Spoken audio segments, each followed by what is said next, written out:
இந்த பிரபஞ்சத்தில் எந்த உயிரினத்துக்கும் இல்லாத ஒரு பொக்கிஷமான அந்த அறிவு கொடுக்கப்பட்டது எதுக்குன்னா இந்த இயக்கத்தை உணர்வதற்குத்தான். ஆனால் நீங்கள் அதை பயன்படுத்தி அந்த இயக்கத்திலேருந்து பிரிஞ்சு செயல்பட ஆரம்பிச்சிட்டிங்க. அப்படி அதனுடைய இயக்கத்திலேருந்து தனித்து பிரிஞ்சு செயல்பட்டுக்கிட்டு நீங்கள் ஒருத்தருக்கு ஒருத்தர் குறை கூறிக்கிட்டு குற்றம் சொல்லிக்கிட்டு உங்களுக்குள்ள வேறுபாடுகளை உருவாக்கிட்டு உங்களுக்குள்ள ஏற்றத்தாழ்வுகளை உருவாக்கிட்டு நீங்களே அத்தனை முரண்பாடுகளையும் உருவாக்கிட்டு, ஆனால் இங்கே அத்தனையும் படைச்ச அந்த இறைவனை குறை சொல்லிகிட்டு இருக்கீங்க.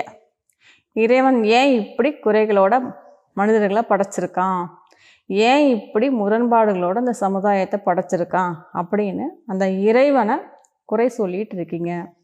இறைவன்கிட்டையோ இந்த பிரபஞ்சத்திலேயோ எந்த குறையும் இல்லை. குறையும் பிரச்சனைகளும் உங்ககிட்ட தான் இருக்குது.